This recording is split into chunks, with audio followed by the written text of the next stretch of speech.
Hey guys, Ginno is here with another album review! 10 songs, 40 minutes, the new IU album. Pure, holy goodness from IU. Brilliant. This is IU's 4th studio album and I've already done a first listen to it. If you want to check that out, then go on my channel. It should be there somewhere. I might even link it into the description. I don't know. Who knows? We'll find out. The album is called Palette. And I've listened to it about 10 times or so by now, and each time I discover new things about the album, songs I don't like, the songs I skip, the songs I want to listen to more and more. Now the main focus of this album, the main genre is ballads, however that it is not limited to it. There is a couple of different influences. There's certainly some R&B aspects of it, there's a little bit of pop as well. You know, the whole album, it's so focused on the songwriting and structure and these incredible vocals and the ability that IU has on the pad. I was thoroughly impressed with that, and I want to check out more of her albums now. So I'm going to be going back through them personally and checking them out, and I'm looking forward to more content from her as well. So let's get into this. Track 1. I cannot pronounce its name for the life of me. I'm just going to read it. Dlwlrma. Someone told me the prominence of that word, that name, and that's cool. I remember reading that, and it's all about how you spell it on the alphabet. It's a bit weird, but yeah, cool. Dlwlrma. Yeah, that's what I'm going to call it. Anyway, it has a really fun piano instrumental. The way it's sort of brought in as the first song, really nice structure to it. The vocals are gorgeous, and there's just like this lovely atmospheric drum line. The chorus is very catchy, and this is something that appears throughout the whole album. The choruses just seem to be so good. I also really love the layering of all the backup vocals that she's put into it. Lots of effort, and I just think it's brilliant. However, at times it's just a little bit boring. Just a little bit boring. The second track on the album is the main title song, which is Palette. It's also the name of the album, and there's a GD feature on this, and I have to say it really made the album for me having GD appear on this. You know, absolutely, you know, the biggest star really in Korea in the music industry, and he appears on this and gives a great feature, and it changes the album. It gives this sort of different aspect to that album and a real different point of view. You know, GD, he's a rapper, but he also does some really nice vocals, but on this song he mainly does this sort of slow rap flow, and I can really appreciate that. The lyrics to it are gorgeous, and there's so much meaning behind it, and you know, the name is Palette, and it represents so many different things in this song, and when you look at the structure of the song and the complex lyrics, you can really begin to understand what the whole album is about. And the constant mention of age and maturity through the song it's really the theme of the album. Anyway, the actual song, there's these really soft vocals over a very soft and subtle experimental instrumental, and I can really appreciate that. You know, it's not a ballad, it's a true pop song to the point. And we found out she loves purple, which I really appreciate. Purple, best colour in the world. I mean, this is a sort of purple. I mean, it's more sort of red at this point, but it used to be more purple. Purple's a great colour. You guys should love purple. Start wearing purple, wearing purple. I hope someone gets that reference. This is probably my favourite song on the album. I really do like it a lot. Anyway, at number 3, in direct contrast to Palette, there is Ending Scene, which is a very slow, calming song with these gorgeous vocals. However, it is also my least favourite song on the album, just because it is so dull. I'm so sorry, but it's just not up my street. It's too slow, there's just not enough to it, and I just found myself skipping this endlessly, and I'm really sorry to say that, because it is genuinely a good song, but I cannot enjoy it because it's too slow, it's too boring for me, and I'm sorry, but that's personal opinion. I know there will be people out there who will love it, but it's pure ballad music, and ballads are some of the hardest things for me to listen to personally, and that's not a criticism really of the song. It has nothing to do with whether the song is bad or good, it's just personal taste. Anyway, there's these angelic vocals over the top of this really clean strings instrumental. There's also some piano there, but it's just a bit dull. However, I did like the music video for that. I thought that was very cool. I liked it a lot. The 4th song on the album is Can't Love You Anymore featuring Oh Hyuk. This song has a very enjoyable instrumental, mainly because it's one of the only songs on the album that bases the instrumental on drums. Yes, come on. I love me some drums. Lovely.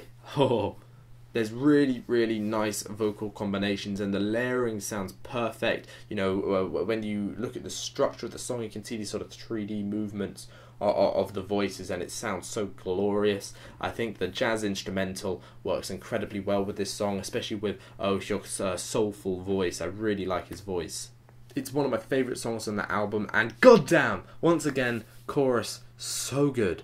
So good. The next song is a fan favourite on the album. This is Jam Jam. Heard really positive things about this, you know, and I have to agree with people's consensus. It's a great song. The introduction is brilliant. It kind of reminds me of some 2008 Euro pop, you know, that sort of blaring in your faceness, and you're like, oh god, that, oh bleh.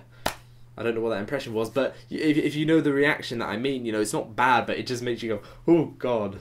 The instrumental is slightly housey, and I quite enjoy that. You know, it's not a house genre song, but there is some house influence. But the instrumental, there's some really crisp production on that, and IU's vocals are kind of slightly bizarre, but they're also very glossy. She also almost talks for like half the song. It's barely even singing at some points, and I can really appreciate that. It's a switch up in genre, and it changes the album for me. And this is hands down the best chorus on the entire album. It's so goddamn catchy, it's so original, it's so bizarre.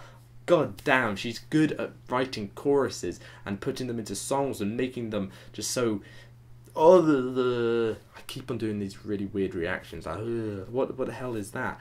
I think it's just me trying to describe choruses, and I'm really not very good at describing choruses. Voice cracks. Great. I thought I was over this. I'm bloody 18. The next song is Blackout, which is probably the most experimental song on the album. It actually gives me some Lily Allen, Taylor Swifty vibes. I don't know why. It really reminds me of a Taylor Swift song, and I can't pin it down because I don't listen to Taylor Swift all that often. There's these poppy vocals mixed with this drum-heavy beat, and there's also some sort of tropical house elements in there, which is nice. However, there's a lot of really deep synths, which I'm not hugely keen on. However, once again, the chorus is powerful, and it's a fantastic vocal performance from IU. Full Stop is the next song. Not my favourite song on the album. However, there's once again, as usual, another fantastic vocal performance. Piano introduction is brilliant, especially mixed with the strings that come in. Very slow and bare, and just like ending scene, it's just a bit boring. I do like the atmosphere it gives off, and it's definitely a song that makes you feel a lot of emotions, but it's just a little bit boring. Through the Night is the next song. I actually did a reaction to the music video for this, and I didn't know, when I did the first listen to the album, I didn't recognise it at all, and I think that speaks volumes of what the song was like. It was just a bit forgettable. The intro is enjoyable, and the guitar throughout is enjoyable. There's also some very plucky vocals in here, probably some of the best notes being hit on this song, and the chorus is glorious, and her harmonising with herself is cool.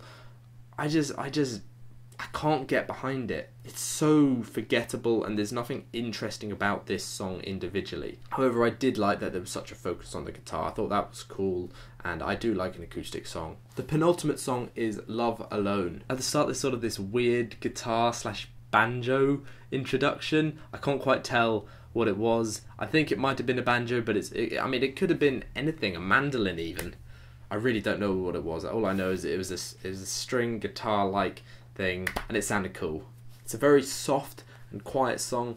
Once again, a little bit too slow, a little bit too boring for me. However, I know some people will love this song, and I can completely understand that. The lyrics are stunning, and her voice is glorious throughout. The whole song is written from the perspective of someone who is in love with someone who doesn't necessarily return those feelings or doesn't exhibit those feelings. And when you look through the lyrics, or the English translations anyway, you can really feel the emotion of what IU is writing about. And it's something a lot of people go through. I've been through it. IU has obviously been through it.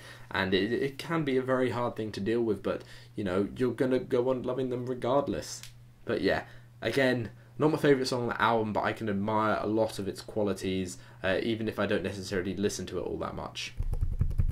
And the final song on the album is Dear Name. It leads in with this really nice piano introduction, but it brings in the vocals very swiftly. They're very soft, and it's just a beautifully sung song.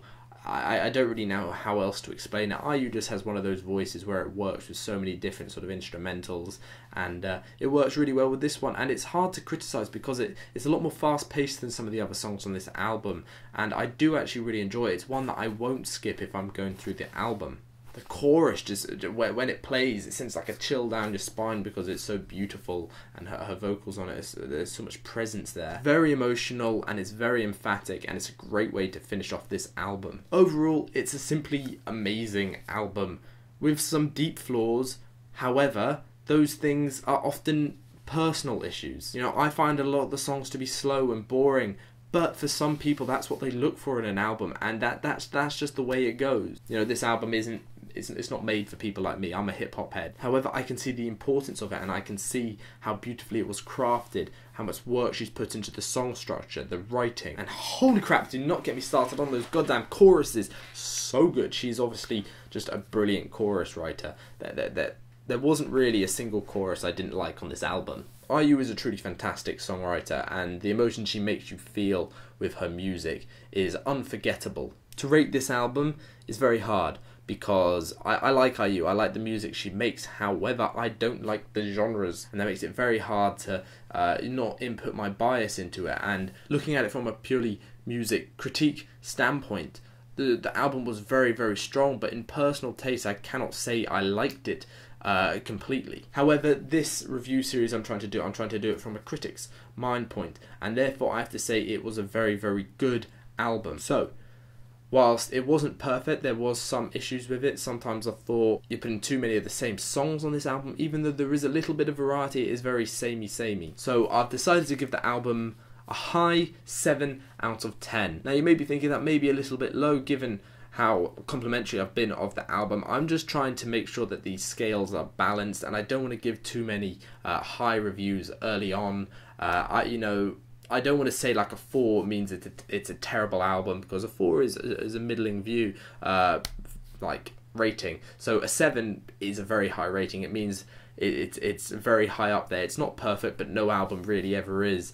I can only think of one album in my head that would get a 10 out of 10 for me. But yeah, I did like this album. I think if there had been a little bit more variety, then it would be maybe an 8. But yeah, it was a good album. Thank you for watching. I hope you've enjoyed. If you did, don't forget to leave a like and a comment to this video and want to watch in the future. This is going to be Ginno signing out. See you guys soon.